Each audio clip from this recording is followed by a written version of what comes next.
नमस्कार, श्री स्वामी समर्थ. शुभ सकाळ सर्वांना. तर आता बघा माझी देवपूजा झालेली आहे आणि फुलं आलेली आहेत. तर फुलं वाहून घेते, देवाला अर्पण करते. दसरा झाला, कोजागिरी झाली, आता दिवाळीची चाहूल लागली. आता दिवाळी जवळ आलेली आहे. तर आता सर्व तयारी दिवाळीची. तर हे बघा मी स्वामींना छान असं फुल वाहिलेलं आहे.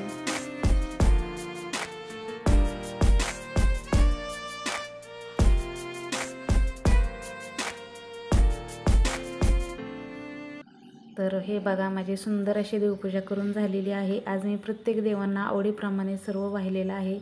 श्री गणेशांना दुर्वा, श्रीकृष्णांना तुळस, विठ्ठल रुक्माईला तुळस. तर अशा प्रकारे सर्व देवांना आवडीचे फुलं आणि आवडीचे सर्व वाहिलेलं आहे. आणि रांगोळी देखील छान अशी काढलेली आहे. तर पूजा सर्व झालेली आहे. आणि हे सुद्धा आहे, ह्याला पण कुबेर यंत्र म्हणतात, पण हे एका बाजूने काढलेलं. म्हणजे आता आपण कुठलीही वस्तू एका दिशेने बघतो आणि तर ते तशा प्रकारचं हे कुबेर यंत्रच आहे हे पण.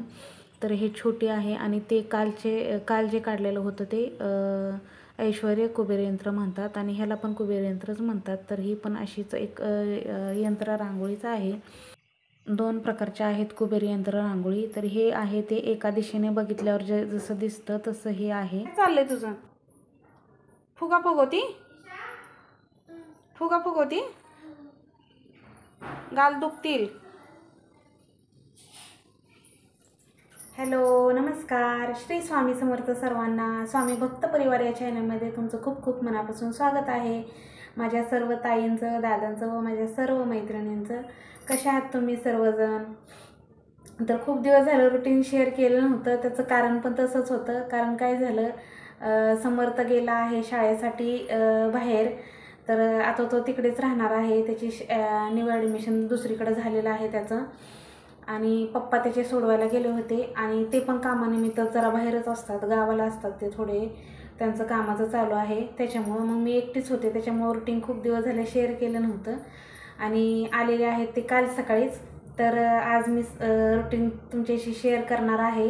तर आणखीन जर कुणी आपल्या स्वामी भक्त परिवार या चॅनलला सबस्क्राईब केलेलं नसेल तर प्लीज चॅनलला सबस्क्राईब करा, जेणेकरून माझे पुढचे नवीन सर्व व्हिडिओ तुम्हाला सर्वात अगोदर पाहायला मिळतील. चला तर वेळ न घालवता आपल्या रुटीनला सुरुवात करूया आणि ब्लॉगला शेवट कंटिन्यू राहा.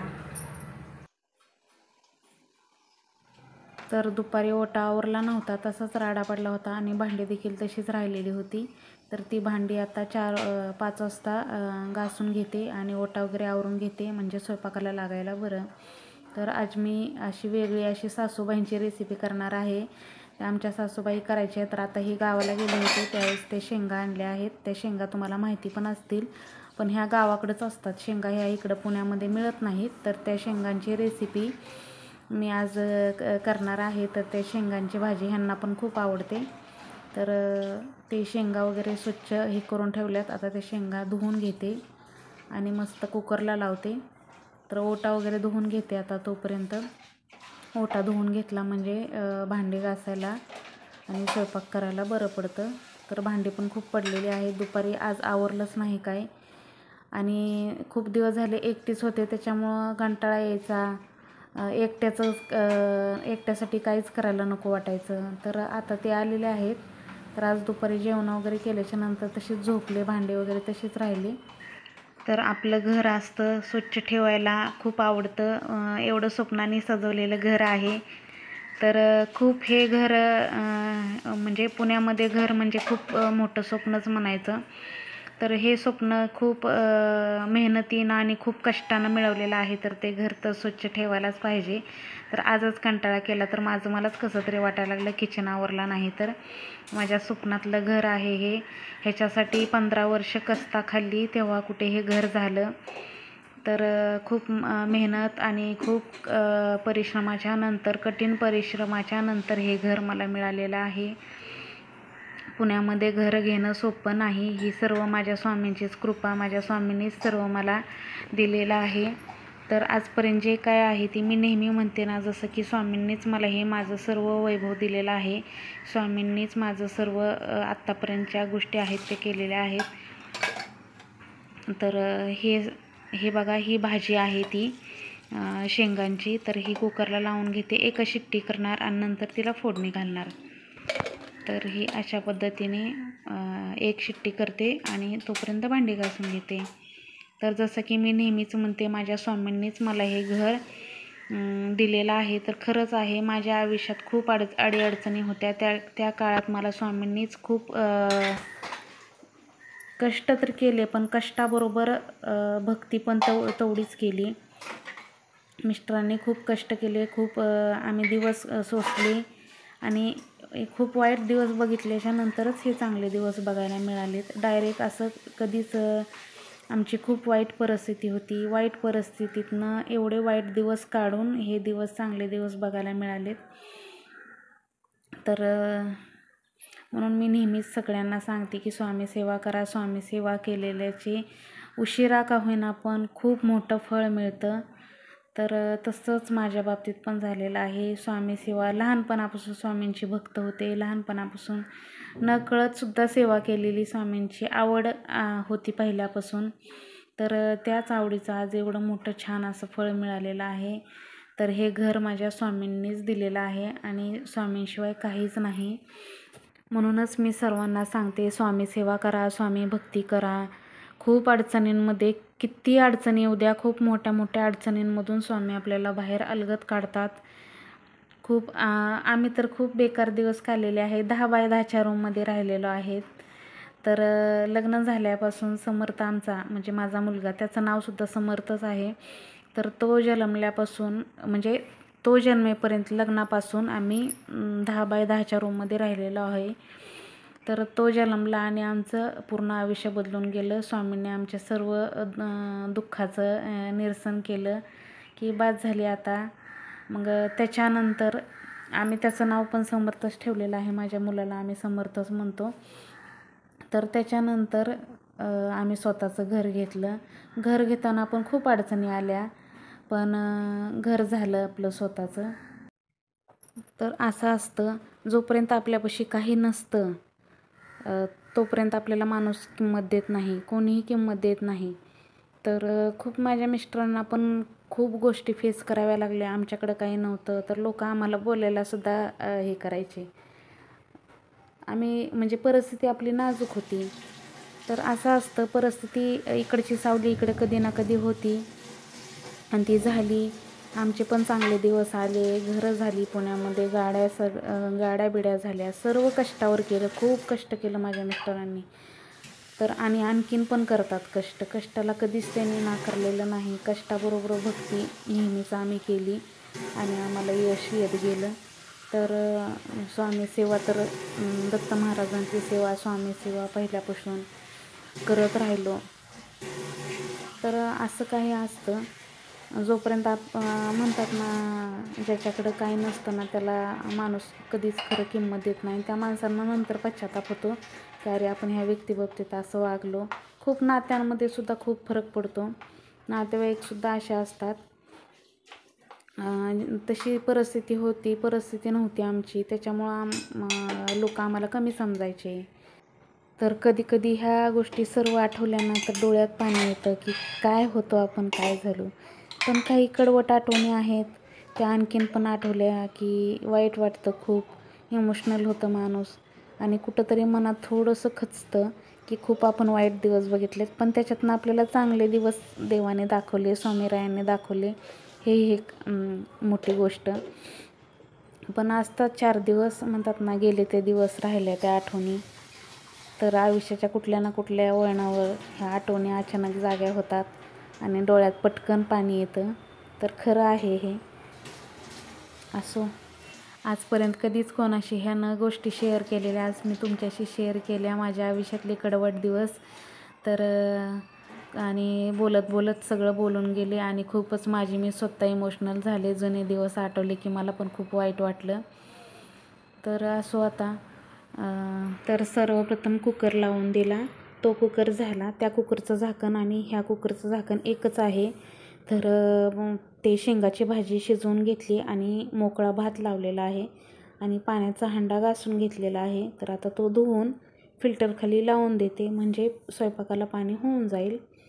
तर असं आहे माझं संध्याकाळचं रुटीन.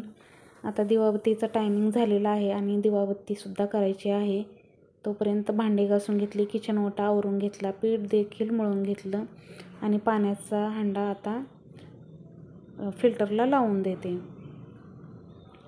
तर पीठसुद्धा छान मऊ आपलं भिजतं पीठ पण मळून घेतलेलं आहे.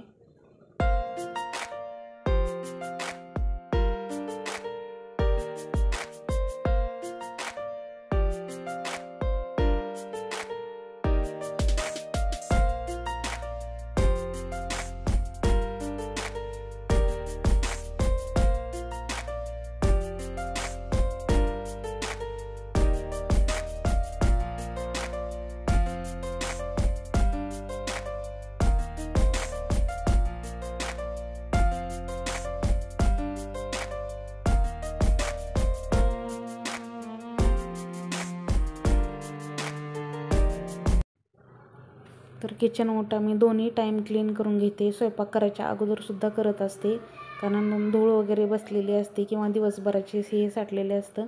तर स्वयंपाक करायच्या अगोदर आणि स्वयंपाक झाल्यावरसुद्धा किचन ओटा खूप छान असा आवरून घेते. आणि आत्ता बघा हे नारळाचं कवचल आहे, तर ह्याची धुरी करून घेते आणि ह्याच्यामध्ये गुगळ टाळते संध्याकाळचा. तर कधी कधी करते मी. तर आज बघा नारळाचं कवचल पण होतं, म्हटलं चला ह्याचा प्रयोग करूया.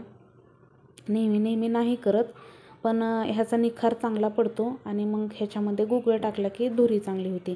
नाहीतर मी नेहमी काय करते, माझ्याकडची ती कप धूप आहे, त्या कप धूपमध्येच मी गुगळ टाकते आणि त्याची धुरी देते घरामध्ये. तर म्हटलं चला आज ह्याचा पण निखारा चांगला पडतो, तर हे जाळून घेऊया आणि ह्याच्यात गुगळ टाकूया किंवा गौरीवर टाकला तरी चालेल.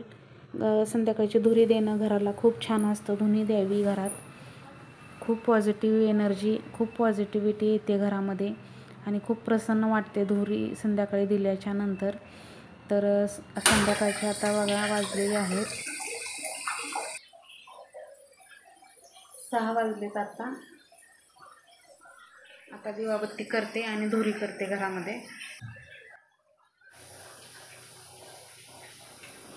तर आता दिवाबत्ती करते.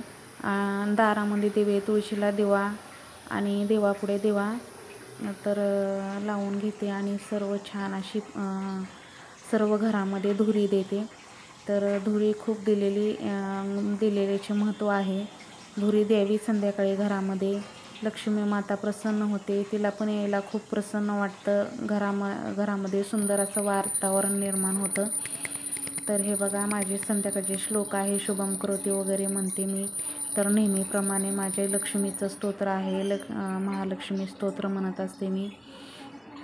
तर अशी संध्याकाळची माझी ही दिवाबत्ती आहे. आणि स्वामींना मुजरा, तर आपल्या सर्व देवांना हळदी कुंकू वगैरे लावून घेते. श्रीदेवता आहेत त्यांना हळदी कुंकू लावते, स्वतःला पण हळदी कुंकू लावून छान अशी मस्त माझी संध्याकाळची दिवाबत्ती झालेली आहे. आणि आता करायचा आहे स्वामींना आपल्या मुजरा. तर स्वामींना मुजरासुद्धा मी छान असा करून घेतलेला आहे. तर आता बघा दारामध्ये दिवे लागन, तर खूप संध्याकाळच्या टायमिंगला छान वाटतं, फ्रेश वाटतं. दारामध्ये दिवे लागन, समोर दिवा लावला आणि दारामध्ये सुद्धा दिवे लागन. तर संध्याकाळी दारामध्ये आता नवरात्रामध्ये दोन्ही साईडला दिवे लावत होते, पण ते वाऱ्यानं राहत नाहीत म्हणून माझा नेहमी कायम. तर हा बघा नारळाच्या कवचलाचा खूप छान असा निखार पडलेला आहे आणि संध्याकाळचं खूप सुंदर वास येतो, सुद्धा खूप छान होतो आणि घरामध्ये खूप छान प्रसन्न असं वातावरण निर्माण होतं. तर हे बघा आहेत घरामध्ये बसल्यात आणि मी गुपचूप असा व्हिडिओ काढला आहे. ते म्हणतात तुझ्या व्हिडिओमध्ये मला घेत जाऊ नको. तर हे बघा हे सासूबाईंची रेसिपी म्हटलं होतं, पण ऐन टायमाला काय झालं, रेसिपी करायला घेतली पण कॅमेराच ऑन केला नाही. पण काही नाही, कुकरला शेंगाची 1 शिट्टी काढून घेतली होती आणि तेल टाकून जिरं मोहरी फक्त फोडणी घातली आणि आपला काळा मसाला तो टाकला, मीठ हळद टाकली आणि फोडणी दिली आणि थोडंसं दाण्याचं कूट टाकलं. तर ही साधी सिंपलच रेसिपी होती. पण मला दाखवायची होती, तुमच्याशी शेअर करायची होती, पण कॅमेरा चालू करायचं राहून गेलं. त्याच्यामुळे अर्धवट रेसिपी, पण काय काय टाकलं हे मी तुम्हाला सांगितलेलं आहे. अगदी गावाकडच्या पद्धतीनं साधी आणि सिंपल भाजी आहे, पण खूप टेस्टी होते. आणि ही भाजी गावाकडेच मिळते, इथं मिळत नाही.